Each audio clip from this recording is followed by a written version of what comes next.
Good morning बच्चों। कैसे हैं आप सब लोग? होप सो स्वस्थ होंगे। तो चलिए जी, जो हमारी सीरीज चल रही है स्टैट्स ऑनर्स सेमेस्टर 2 में स्टैटिस्टिक्स का जो हम लेक्चर ले रहे हैं बेटा, आज उसको हम कंटिन्यू करते हैं। तो आज का जो मेरा टॉपिक है बच्चों, यूनिट 3 चल रही है, हाइपोथेसिस टेस्टिंग। टॉपिक है test concerning a population proportion. ठीक है। तो टेस्टिंग ऑफ हाइपोथेसिस हम लोग कर रहे हैं। पिछली क्लासेस में मैंने आपको इंटरवल एस्टिमेशंस की बातें आप लोगों के साथ करी थी। तो मैंने पढ़ाया था कि जैसे हम पॉपुलेशन के मीन को एस्टिमेट करते हैं, पॉपुलेशन के वेरिएंस को एस्टिमेट करते हैं, ऐसे ही हम पॉपुलेशन के प्रपोर्शन को एस्टिमेट करते हैं। ये topic basically theory of attribute से रिलेटेड है, क्वालिटेटिव डाटा कैरेक्टरिस्टिक से रिलेटेड। ठीक। तो ये हमने डिस्कस किया था कि अगर आपको पॉपुलेशन के प्रपोर्शन को एस्टिमेट करना हो तो आप उसको सैंपल के प्रपोर्शन से एस्टिमेट कर सकते हैं। अब क्वेश्चन ये है कि सैंपल का प्रपोर्शन सर निकलेगा कैसे? कुछ नहीं है, बहुत सिंपल है। मान लीजिए कोई पॉपुलेशन है। ठीक। आप उसमें से स्मॉल एन यूनिट्स का एक सैंपल लीजिए और एक एट्रीब्यूट या कैरेक्टरिस्टिक डिफाइन करिए, कोई भी जिसके रेस्पेक्ट में आपको पॉपुलेशन प्रपोर्शन निकालना है। और यहां पे हम एक रैंडम वेरिएबल डिफाइन करते हैं एक्स, जो नंबर ऑफ यूनिट्स को रिप्रेजेंट करता है विच हैविंग दैट एट्रीब्यूट, जो हमने उस पॉपुलेशन पे लगाया होगा। सिंपल है, प्रपोर्शन का मतलब यही है कि कितने लोग ऐसे हैं जिनके अंदर ये क्वालिटी प्रेजेंट रहती है। तो इस केस में मैंने बताया था आपको पिछली क्लासेस में, जो रैंडम वेरिएबल एक्स बनेगा वो बाइनोमियल एन कोमा पी को रिप्रेजेंट करेगा, where P is the population proportion. ठीक है बेटा। अब यहाँ पे दो बातें हैं। नंबर वन, जो आपका सैंपल का जो मैं साइज लूंगा वो लार्ज मुझे लेना पड़ेगा। उसकी एक छोटी सी मजबूरी है, ले तो आप स्मॉल भी सकते हैं, लेकिन आपके ग्रेजुएशन लेवल पे स्मॉल लिया नहीं जाता, क्योंकि उसकी कैलकुलेशन स्टैटिस्टिकली इम्पॉसिबल है सॉल्व करना, मतलब उतना आसान नहीं है। तो ग्रेजुएशन लेवल पे या हायर लेवल पे भी जनरली यहाँ से जो क्वेश्चंस या थ्योरी बनती है वो लार्ज सैंपल पे ही बनती है। अब लार्ज सैंपल का क्या मतलब होता है, कैसे वर्क करता है, थोड़ा देखते हैं। ठीक। तो स्टार्ट करते हैं। सबसे पहले तो let P be the population proportion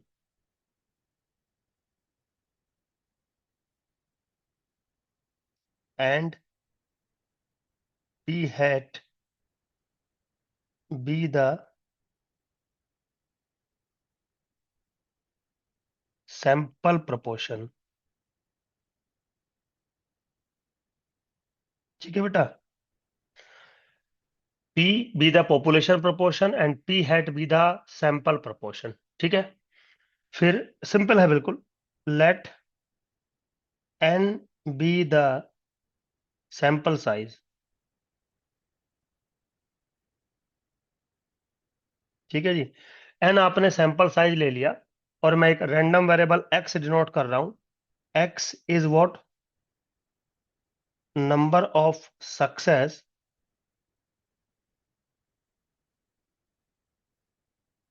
out of n sample. ठीक है। तो कंफर्म मेरे बच्चों, जो x होगा वो बाइनोमियल n कोमा p को फॉलो करेगा। ठीक है। जो x होगा वो बाइनोमियल n कोमा p को फॉलो करेगा। नाउ वी डिफाइन, हमने डिफाइन किया estimator p hat which is defined as x by n। यही होता है। तो जो p हैट है ये सैंपल प्रपोर्शन है, जो कि एक एस्टिमेटर है पॉपुलेशन प्रपोर्शन का। इवन एस्टिमेटर क्या, अनबायस एस्टिमेटर है पॉपुलेशन के प्रपोर्शन का। ठीक है बेटा। तो पॉपुलेशन के प्रपोर्शन का अगर अनबायस एस्टिमेटर तो कैसे पता लगेगा? expectation of p hat which is what? Expectation of x by n। now this is 1 upon n, बाहर आ गया। expectation of x, this is equal to 1 upon n into np which is equal to p। तो expectation of p hat जो है वो p के बराबर आ गया। इसका मतलब आपका जो एस्टिमेटर है p hat वो एक अनबायस एस्टिमेटर है।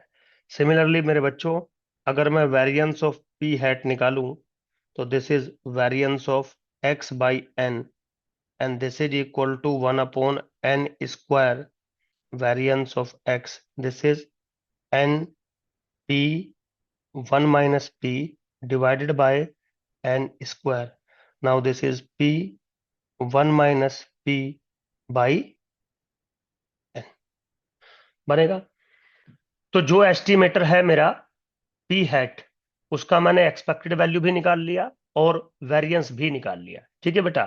अब मैं ये कह रहा हूं क्या, कि लेट एन इंटू पी, मतलब पी पॉपुलेशन प्रोपोर्शन या उसकी सजेस्टेड वैल्यू, और एन सैंपल का साइज अगर ग्रेटर देन इक्वल टू 10 है, and N into 1 - p is also greater than equal to 10। ठीक है। देन वी कंसीडर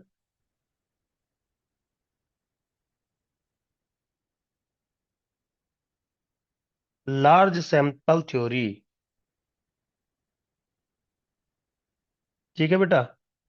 अगर आपका NP greater than equal to 10 है और एन क्यू भी ग्रेटर देन इक्वल टू 10 है, तो आप लार्ज सैंपल थ्योरी का इस्तेमाल कर सकते हैं। लार्ज सैंपल थ्योरी का मतलब है कि अगर आप पी हैट माइनस के P under the root of P 1 - p divided by n करते हैं, जो कि एक्चुअली में बराबर होगा P hat minus expectation of p divided by under the root of variance of p hat, standard normal variate. Now this must follow approximately normal 0, 1। ये मतलब है मेरी बात का। मतलब मैं ये कहना चाह रहा था, क्योंकि p हैट किसको फॉलो करेगा पता नहीं है, सिर्फ x के बारे में जानकारी है कि वो बाइनोमियल को फॉलो करेगा। तो अगर आपको p हैट के किसी डिस्ट्रीब्यूशंस के बारे में जानकारी चाहिए, तो आपको CLT लगाना पड़ेगा। CLT तब लगता है जब सिनेरियो लार्ज सैंपल बिहेवियर में होता है। यहां पर मैथमेटिशियन ने डिस्कस किया हुआ है कि आप तभी लार्ज सैंपल थ्योरी लगा सकते हैं जब NP और NQ की value greater than equal to 10 हो। तो ये चीज मैंने आपके नोट्स में लिख दी कि आप ऐसा होना चाहिए। अब अगर लार्ज सैंपल थ्योरी लग गई है, यानी कि P hat minus P divided by under the root of P 1 - p/n normal 0, 1 को फॉलो कर चुका है, तो टेस्ट प्रोसीजर बनाना बेहद आसान है। तो ये जो हमारा बना P hat minus P upon under root something, ये हमारा बना टेस्ट स्टैटिस्टिक्स। तो टेस्ट स्टैटिस्टिक्स हमने तैयार कर दिया, क्योंकि हमें टेस्टिंग ऑफ हाइपोथेसिस करनी है। किसकी? पॉपुलेशन के प्रपोर्शन की। अब बारी आती है टेस्ट प्रोसीजर। नाउ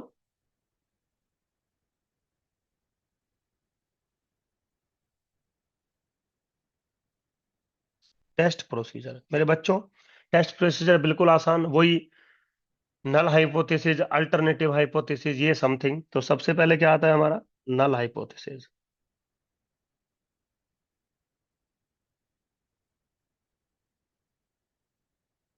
ठीक है बेटा। नल हाइपोथेसिस क्या कहती है? H0 that P is equal to P0। ठीक है। तो नल हाइपोथेसिस का मतलब मैं आपको पहले भी समझा चुका हूं, उसके अकॉर्डिंग नल हाइपोथेसिस हमने बना दी। अब बारी आती है ऑल्टरनेटिव हाइपोथेसिस की।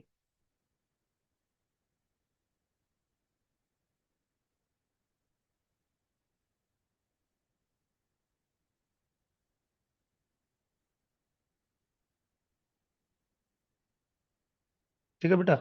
ऑल्टरनेटिव हाइपोथेसिस आपको पता है तीन बन सकती हैं। Number 1,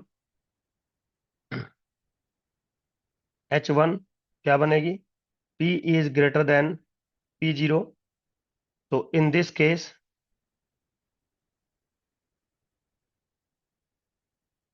rejection region is Z is greater than equal to Z alpha. Second, H1 आप बना सकते हैं P is less than P1। In this case, rejection reason is Z is less than equal to minus के Z अल्फा। Third आप बना सकते हैं H1 P is not equal to P0। इसमें जो रिजेक्शन रीजन होगा वो Z is greater than equal to Z alpha by 2 और Z is less than equal to minus के Z अल्फा बाई 2। ठीक है बेटा। तो जो H1 पहले वाली है वो राइट टेल है, H1 जो दूसरे वाली है वो लेफ्ट टेल है, और जो थर्ड है वो टू टेल है। तो मैं कह रहा हूं कि आप इनमें से कोई भी एक बना सकते हो, बनाओगे एक ही, दो नहीं बनाओगे। ये सब चीजें बहुत बेसिक लेवल पे हम लोग पिछली क्लासेस में जो है बेटा डिस्कस कर चुके हैं आपके साथ, तो कोई प्रॉब्लम नहीं है। तो मेरा टॉपिक था कि आपको अगर पॉपुलेशन का प्रपोर्शन एस्टिमेट करना हो, उसको हाइपोथाइज करना हो, तो आप सैंपल के प्रपोर्शन से हाइपोथाइज कर सकते हैं। तो सिंपल एक सिचुएशन क्रिएट करेगा, कह देगा कि एक पॉपुलेशन है, उसकी जो कैरेक्टरिस्टिक्स हैं, जो एलिमेंट्स हैं, वो किसी एट्रीब्यूट्स को कंटेन करते हैं, किसी क्वालिटी को कंटेन करते हैं। तो कुछ लोग करते होंगे, कुछ लोग नहीं करते होंगे। तो कितने परसेंटेज लोग उस क्वालिटी को कंटेन करते हैं, that is the population proportion. उसको एस्टिमेट करना है सैंपल के प्रपोर्शन से। तो वहां से एक सैंपल ले लीजिए आप, और उस सैंपल में जितने लोग ऐसे होंगे जो उस एट्रीब्यूट को कंटेन करेंगे, वहां से आपको एक्स की वैल्यू मिल जाएगी, और पी हैट बना के आप एस्टिमेटर बना देंगे। अब आप जो भी वैल्यू सजेस्ट करेंगे अंडर द नल हाइपोथेसिस, मुझे उसको चेक करनी है कि वो सही है या गलत है, उसको एक्सेप्ट करूं या रिजेक्ट करूं। तो मैंने आपको बता रखा है कि उसके कोरस्पॉन्डिंग हमने तीन हाइपोथेसिस बनानी होती है। तीन में से कोई एक बनेगी, जो मर्जी आप बना दीजिए, और जिसके अकॉर्डिंग बनेगी क्रिटिकल रीजन उसी के अकॉर्डिंग मेरे बच्चों वर्क करेगा। सिंपल है बिल्कुल। ठीक, चलिए। तो अब यहाँ पे एक मैं क्वेश्चन ले लेता हूं आप लोगों के लिए। ये आपकी बुक का एग्जाम्पल ही है, अच्छा एग्जाम्पल है, एग्जाम में इसी टाइप का क्वेश्चन जनरली आता है, तो मैंने यही ले लिया। क्या कह रहा है? नेचुरल कोक इन वाइन बोतल is subject to deterioration and as a result wine in such bottles में एक्सपीरियंस कंटेमिनेशन। द आर्टिकल दीजिए। तो सब वो बेकार की चीजें लिखता है, मैं कई बार कह चुका, इसका कोई मतलब नहीं होता है। चलिए यहां से क्वेश्चन पढ़ते हैं। 16 of 91 bottles were considered spoiled to some extent by cork associated characterization. Does this data provide strong evidence for concluding that more than 15% of all such bottles are contaminant in this way? Let us carry out a test of hypothesis using a significance level of 0.10।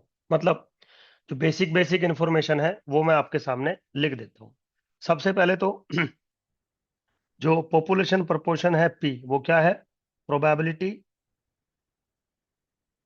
Of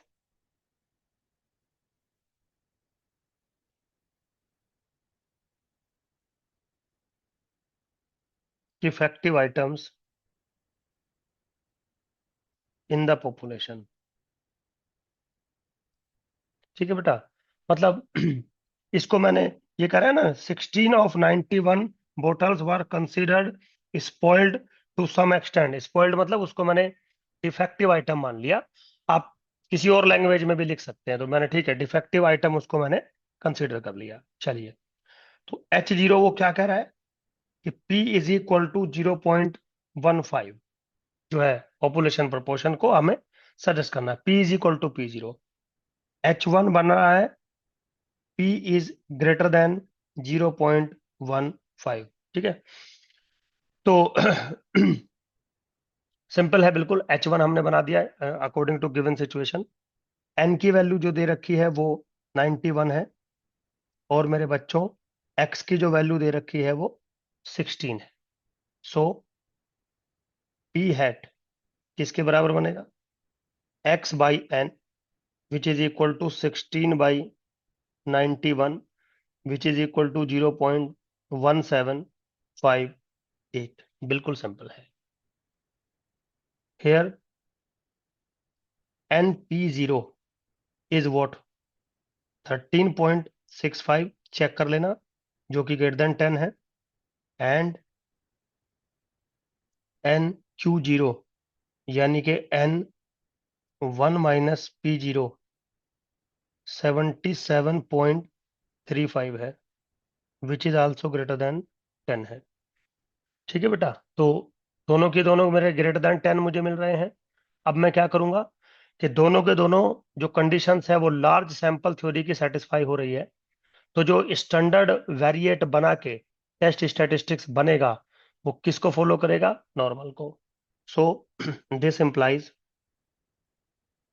P hat minus के 0.15 divided by under the root of 0.15 into 0.85 divided by N. N कितना है मेरे पास? 16। Now this must follow normal 0,1। ठीक है, simple है बिल्कुल। अब अगर मैं इसकी वैल्यू निकालूं, so this implies z is equal to 0.69। ठीक है, तो z की जो कैलकुलेटेड वैल्यू आ रही है वो 0.69। नाउ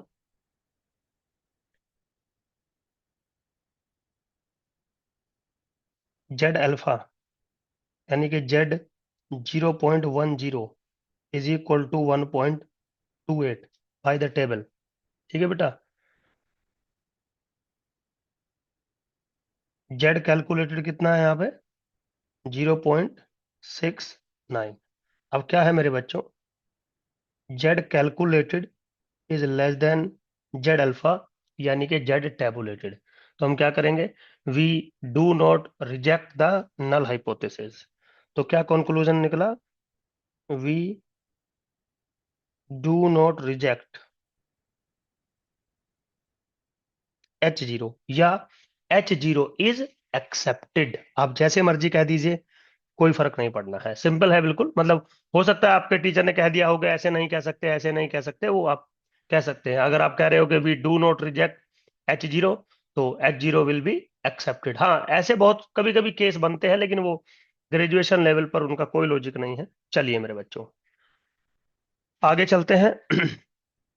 अगला मेरा टॉपिक है बीटा एंड सैंपल डिटर्मिनेशन। ठीक है, तो इसके बारे में थ्योरी मैं पिछली क्लास में बिल्कुल डीपली डिस्कशन कर चुका हूं। अब वो डीपली डिस्कशन यहाँ बिल्कुल नहीं करूंगा। रीजन है उसका, अल्टीमेटली आपको जो चीजें हैं वो याद ही रखनी होती हैं। तो तीन केस थे अल्टरनेटिव हाइपोथेसिस के, तीनों को एक बार मैं डिस्कस कर लेता हूं।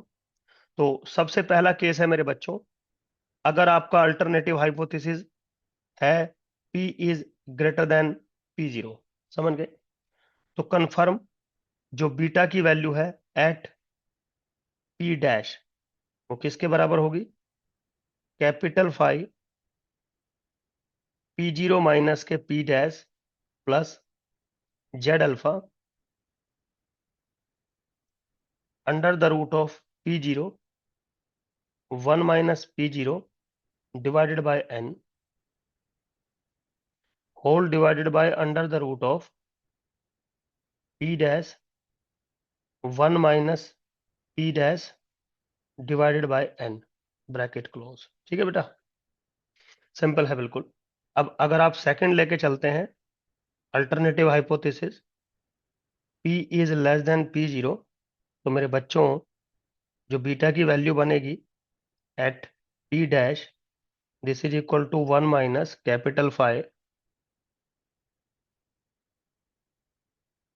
P0 minus P dash minus Z alpha. एक बार ना आप इसको अगर थोड़ा सा समझ लेंगे तो ये याद रह जाती हैं चीजें, कोई प्रॉब्लम नहीं है। Under the root of P0 1 minus P0 by n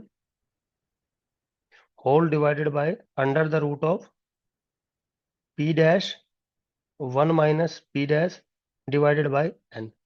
now for third one, third क्या है? अगर आपका अल्टरनेटिव हाइपोथेसिस है P is not equal to P0, तो बीटा एट P डैश किसके बराबर बनेगा? यहां थोड़ा सा कॉम्प्लिकेटेड है, कॉम्प्लिकेटेड भी नहीं है, अगर ऊपर के दो आपको याद है तो ये लिखा जा सकता है। Now five of P0 minus P dash plus Z alpha by to. मतलब पहले वाले में जैसे जेड अल्फा था ना, अब इसमें क्योंकि दोनों तरफ है दोनों तरफ रीजन देना पड़ेगा तो दोनों को मिला देना बस आप, ठीक है। तो जेड अल्फा बाई टू आएगा यहाँ पे। Now under the root of P0 1 minus P0 divided by n whole divided by under the root of P dash 1 minus P dash divided by n, bracket close. Now minus capital phi P0 minus P dash minus Z alpha by two P0 1 minus P0 divided by n whole divided by under the root of P dash 1 minus P dash divided by n। आ गया बेटा? Simple था क्योंकि, इसलिए वो easily जो है हमने achieve कर लिया। अब बारी आती है n की, ठीक है। Now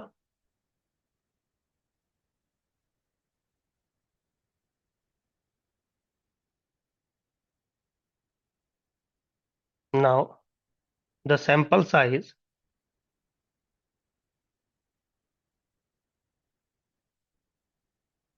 n for which the level alpha test also satisfied।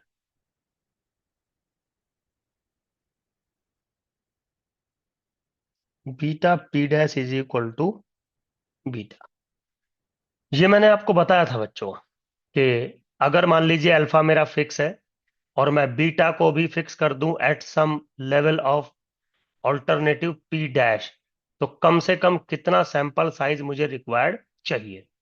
इन सब बातों का डीपली डिस्कशन मैं पिछली क्लास में कर चुका हूं। तो यहाँ पे जो मेरे बच्चों n की वैल्यू बनेगी, the n is defined as Z alpha under the root of P0 1 minus P0 plus Z beta under the root of P dash 1 minus P dash whole divided by P dash minus P0 का whole square, ठीक है। और ये कब है? ये मेरे बच्चों है फॉर वन टेल्ड टेस्ट। अब चाहे वो राइट टेल्ड हो चाहे वो लेफ्ट टेल्ड हो, ये जो भी है वो वन टेल्ड के लिए है, ठीक है। नाउ अब टू टेल्ड के लिए बात कर लेते हैं। Now for two tailed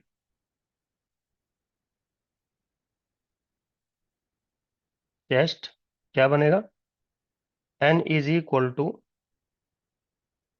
Z alpha by two under the root of P0 1 minus P0 plus Z beta under the root of P dash 1 minus P dash divided by P dash minus P0 का whole square, ठीक है बेटा। तो simple है मेरे बच्चों सारी चीजें, कोई ऐसा कॉम्प्लिकेटेड वर्जन नहीं है मेरे पास कि भाई मैं कुछ बहुत ज्यादा कॉम्प्लिकेटेड चीजें करा सकता हूं, क्योंकि कॉम्प्लिकेटेड आपकी है ही नहीं एक्चुअली। अगर होती तो मैं पूरा कोशिश करता आपको वही सब कॉम्प्लिकेटेड वर्जन बताने का, लेकिन अब कॉम्प्लिकेटेड नहीं है तो मैं जबरदस्ती नहीं बता सकता। चलिए खैर कोई बात नहीं, आगे चलते हैं मेरे बच्चों। एक क्वेश्चंस है, क्वेश्चंस हम लेने की कोशिश करते हैं। तो बहुत सारी बातें इसने लिखी है। क्या कह रहा है? एक common characterization of obese individual is that their body mass index is at least 30। तो ओबेज मतलब मोटापा, तो मोटापे का जो एक इंडेक्स है वो है BMI, बॉडी मास इंडेक्स। तो बॉडी मास इंडेक्स एटलीस्ट 30 होना चाहिए, 30 से ऊपर है तो आपको प्रॉब्लम है, वो कह रहा है। The article the impact of obesity on illness absence and productivity in an industrial population of this one, ये मतलब कुछ कुछ ये कह रहा है। Reported that in a sample of female worker, अच्छा फीमेल वर्कर्स पे इसने सैंपल लिया। अब यहां से स्टडी करते हैं। 262 had BMIs of less than 25, मतलब जो हमने सैंपल लिया है उसमें से 262 जो लोग आए हैं उनका BMI जो है वो लेस देन 25 है। ओके। 159 का जो BMI है वो एटलीस्ट 25 है बट लेस देन 30 है। एंड 120 का जो BMI है वो एक्सीडिंग है 30। तो तीन कैटेगरी में उसने BMI डिफाइन किए हैं विद रेस्पेक्ट टू सैंपल। अब कह रहा है, is there compelling evidence for concluding that more than 20% of the individuals in the sample population are obs। तो वो कहता है कि क्या आप ये हाइपोथाइज को एक्सेप्ट करोगे कि 20% ऑफ द पॉपुलेशन का जो BMI है वो एटलीस्ट 30 है। ये हमें चेक करना है। ठीक है, कम से कम 30 है, आपको चेक करना है। कितने का? 20% का। तो मेरे बच्चों यहाँ पे पॉपुलेशन प्रपोर्शन क्या हो गया? 0.20। और एटलीस्ट करना है चेक, तो अल्टरनेटिव क्या हो जाएगा? P0 is greater than 0.20। Alpha की वैल्यू शायद दी है कहीं। नहीं, क्वेश्चन में दी है वो, तो चलो अल्फा की वैल्यू ए पार्ट में दे रखी है 0.05। तो देखते हैं क्या पोजीशन है। तो सबसे पहले मेरे बच्चों क्वेश्चंस को आप नोटेशंस को डिफाइन करिएगा। ठीक। तो नोटेशन में सबसे पहले पॉपुलेशन प्रपोर्शन आता है, ये मजबूरी है आपकी। P which is equal to population proportion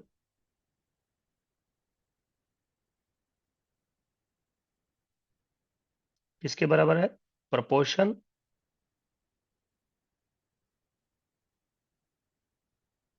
of the population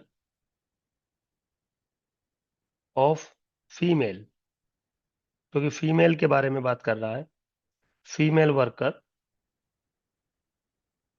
that have body mass index BMI of at least 30। ठीक है। तो जो पॉपुलेशन प्रपोर्शन है वो मैंने डिफाइन कर दिया कि बॉडी मास इंडेक्स को रिप्रेजेंट करता है जिनका कम से कम 30 है। ठीक है। तो मेरे बच्चों यहाँ पे हाइपोथेसिस क्या बनेगी? H0 P is equal to 0.20। Okay. HA या H1 P is greater than 0.20। N की वैल्यू जो है वो है 541। क्यों? क्योंकि हमने क्या क्या किया है? 262 तो एक टाइप के आए हैं, और 159 दूसरे टाइप के आए हैं, और 120 तीसरे टाइप के आएंगे। तो टोटल जो हमने सैंपल लिया वो कुछ इस तरीके से हमने डिफाइन किया। ठीक है बेटा। अब अल्फा की वैल्यू कितनी दे रखी है पहले क्वेश्चन में? 0.05। चलिए साइड में लिख लेता हूं। नाउ सबसे पहले चेक करेंगे NP0, तो कितना है? 541 into 0.20 which is 108.2, and this is greater then 10। And NQ0 which is 541 into 0.80 which is 432.8, that is greater than 10। ठीक है। तो दोनों कंडीशन सेटिस्फाई हो रही हैं, इसका मतलब we can apply the large sample theory. ठीक है। So we can apply large sample theory. ठीक है बेटा, हम लार्ज सैंपल थ्योरी अप्लाई कर सकते हैं। ठीक है। नाउ सबसे पहले हम पी हैट एस्टिमेट करेंगे विच इज x/n। x कितना है? कितने लोगों का जो BMI है वो 30 से ग्रेटर है, यही तो हमें टेस्टिंग करनी थी। तो ये हमें टेस्टिंग करनी थी मेरे बच्चों सैंपल के अंदर से। ठीक है। तो सैंपल के अंदर से आपको अगर ये टेस्टिंग करनी थी तो सैंपल में देखना पड़ेगा कितने लोगों का BMI इतना है। 120 लोगों का BMI इतना है। तो x की वैल्यू क्या हो गई? 120। टोटल सैंपल कितना है मेरा? 541। Now this is equal to 0.2218। ठीक है। तो पी हैट की वैल्यू आ गई, P0 आपको दे दिया। So now the test statistics.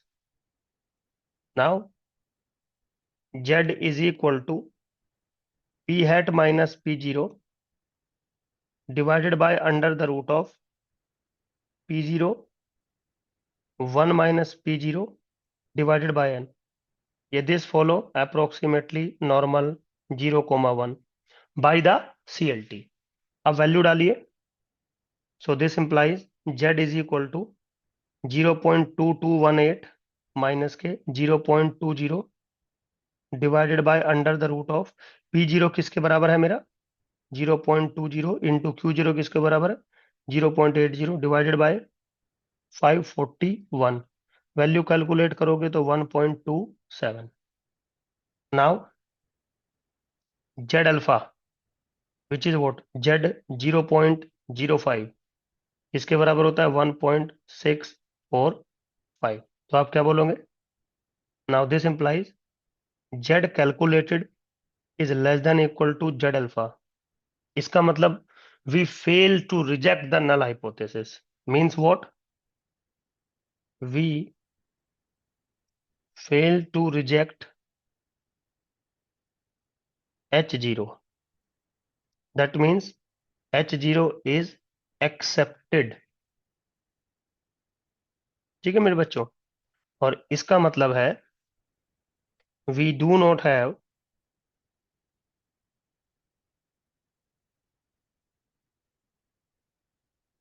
sufficient evidence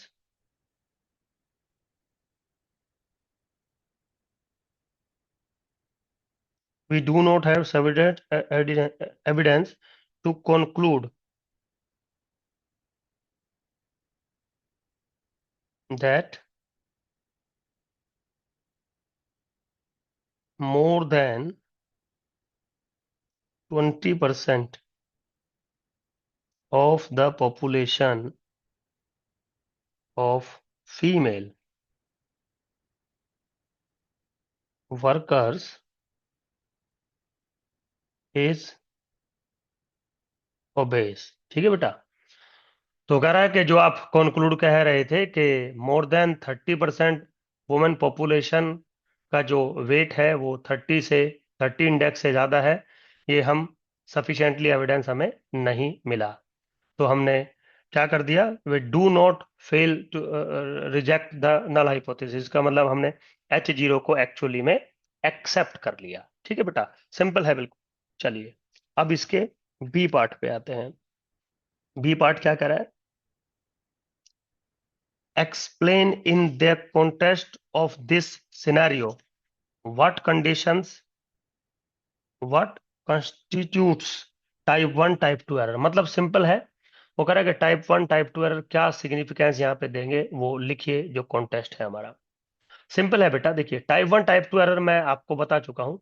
type 1 error होता है the rejection of H zero when H zero is true. मतलब हम एच जीरो हमारा ट्रू था लेकिन हमने उसको बाय डिफॉल्ट रिजेक्ट कर दिया।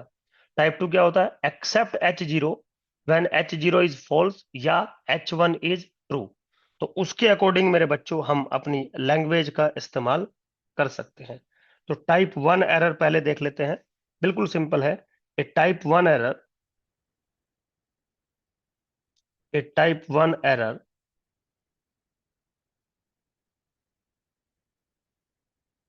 Would be to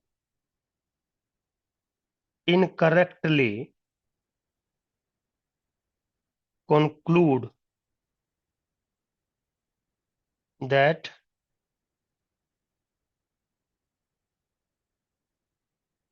more than 20% of the population of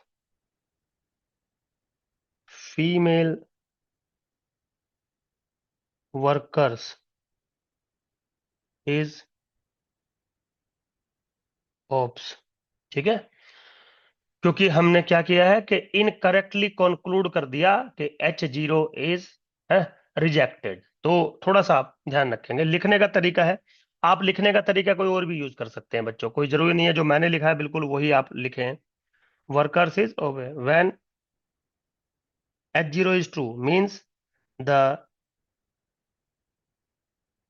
true percentage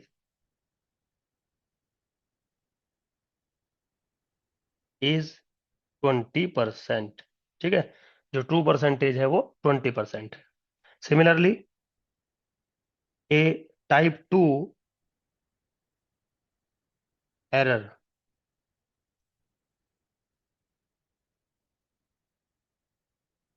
would be to fail to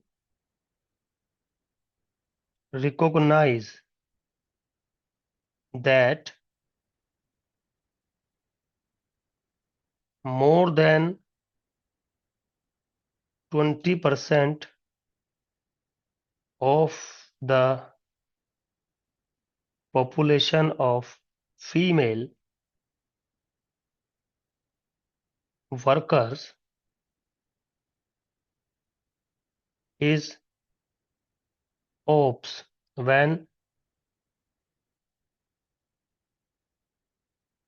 that's actually true। That's it, है ना। तो टाइप 2 एरर क्या करती है, वो एक्सेप्ट करती है H0 को व्हेन एक्चुअली में H1 इज ट्रू। सिंपल था। तो ये इस जो क्वेश्चन है उसकी लैंग्वेज में आपको इसको डिफाइन करना था कि हम करना क्या चाहते हैं, लिखना क्या चाहते हैं। अब इसका सी पार्ट आता है बेटा।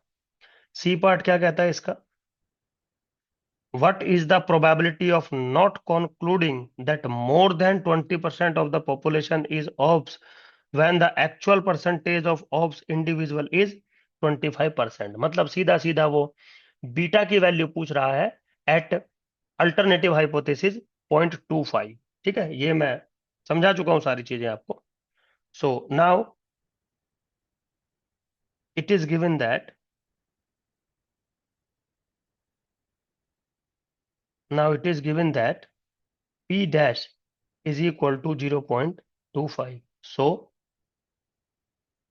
बीटा पी डैश, और मेरे बच्चों इन सब के फॉर्मूले मैं आपको बता चुका हूं, वहां से उठा लेना, मैं डायरेक्ट रिजल्ट डाल रहा हूं। Beta P dash is what, capital phi 0.20 माइनस 0.25 प्लस 1.645, जेड अल्फा की वैल्यू है ये, under the root of 0.20 into 0.80 divided by 541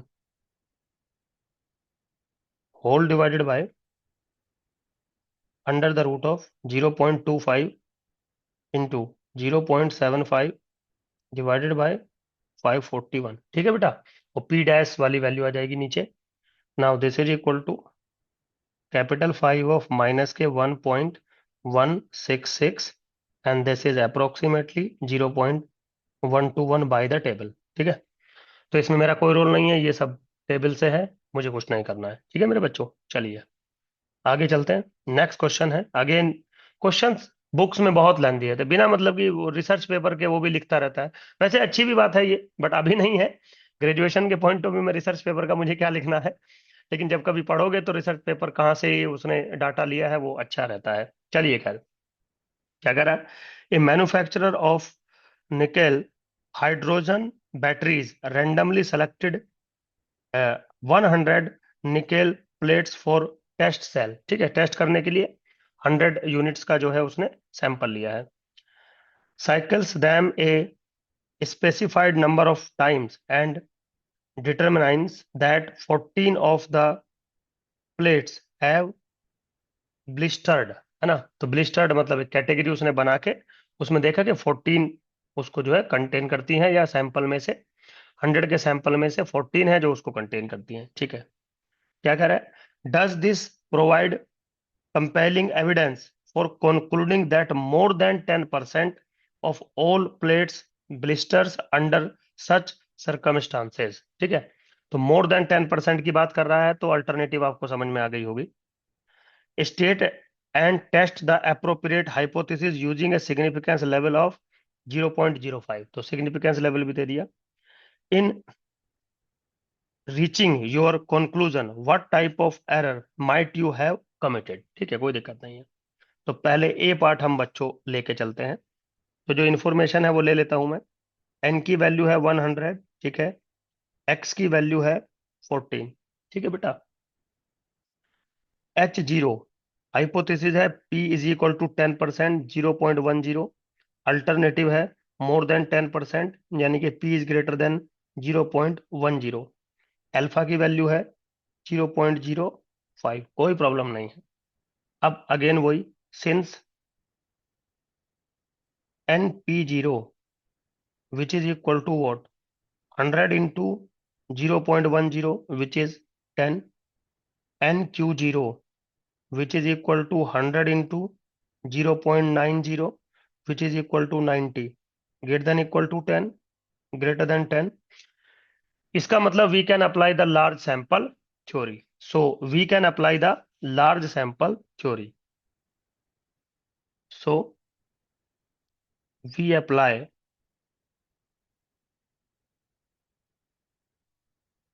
large sample theory।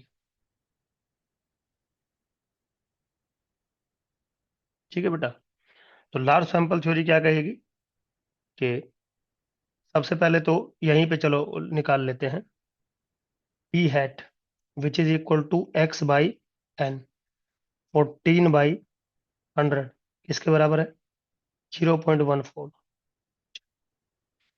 क्या कहती है, Z is equal to P hat minus P0 divided by under the root of P0, 1 - P0 divided by N, this follow approximately normal 0,1। ठीक है बेटा, तो large sample theory क्या कहती है वो मैंने आपके सामने लिख दिया। अब इसकी वैल्यू निकालिए।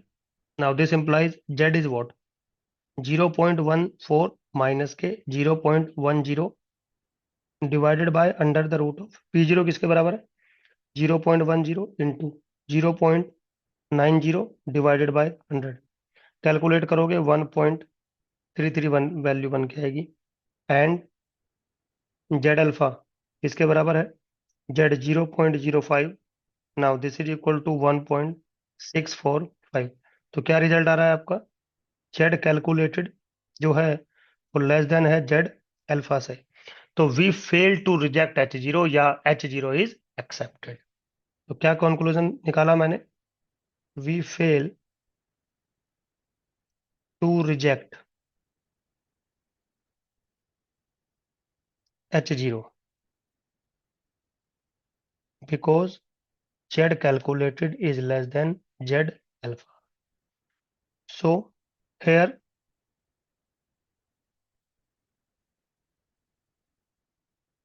the possible error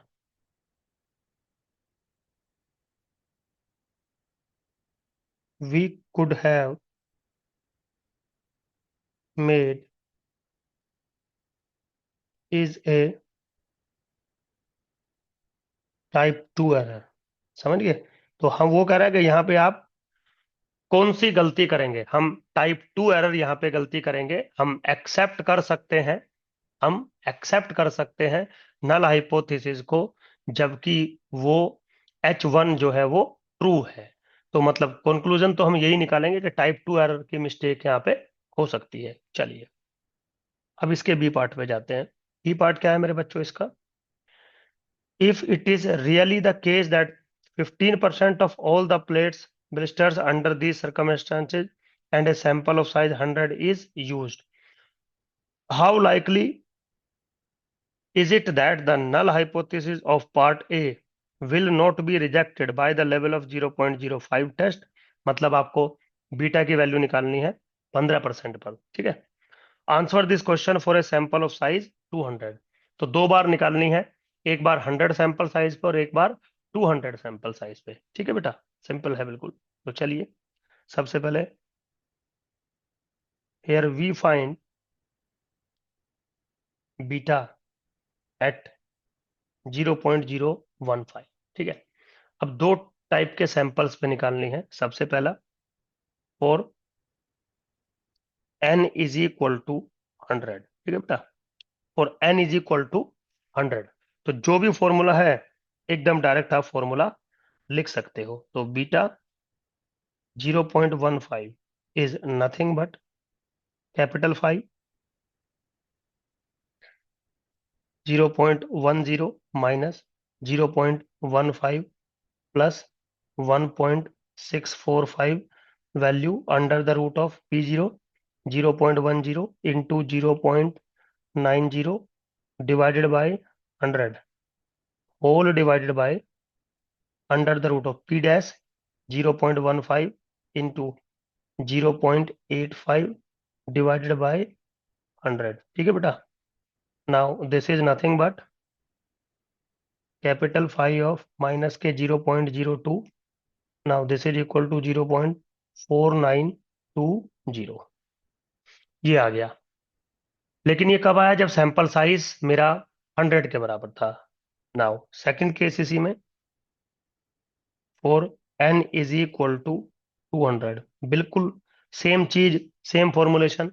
बस आपको जो सैंपल का जो साइज है वो थोड़ा सा आपको चेंज करते हुए चलना है बच्चों, बाकी सब चीजें बहुत सिंपल है। तो क्या करना है? Beta 0.15, now this is equal to capital 5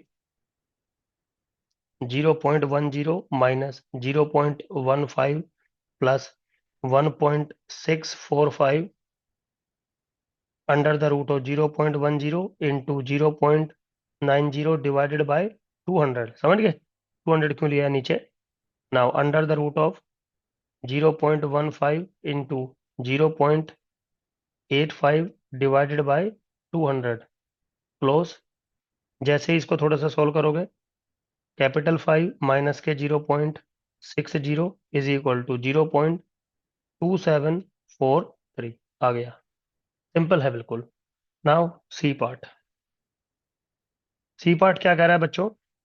how many plates would have to be tested to have beta P dash is equal to 0.10 for the test of part A. मतलब सिंपल है, वो आपसे n की value पूछ रहा है। ठीक है, और बीटा की वैल्यू उसने दिया है here. Beta 0.15 is equal to beta is equal to 0.10। We find n as, कैसे? n का फॉर्मूला आपको पता है, मैंने पढ़ा रखा है आपको। Z alpha under the root of P0 Q0 plus Z beta under the root of P dash Q dash divided by P dash minus P0। है ना? एक minute. P dash minus P0 का होल स्क्वायर। जेड 0.10 की value जो होती है मेरे बच्चों 1.28, जो मुझे चाहिए। Now this is equal to what? This is equal to what? 1.645 under the root of 0.10 0.10 into 0.90 plus 1.28 under the root of 0.15 into 0.85 whole divided by 0.15 minus 0.10 का होल स्क्वायर। सोल्व करोगे इसको तो 19.01 का whole square. Now this is 361.4। Now this implies what? n is equal to 362। और आपको पता है कि 362 जो मैंने लिया है वो क्यों लिया है? बिल्कुल सिंपल है मेरे बच्चों चीजें।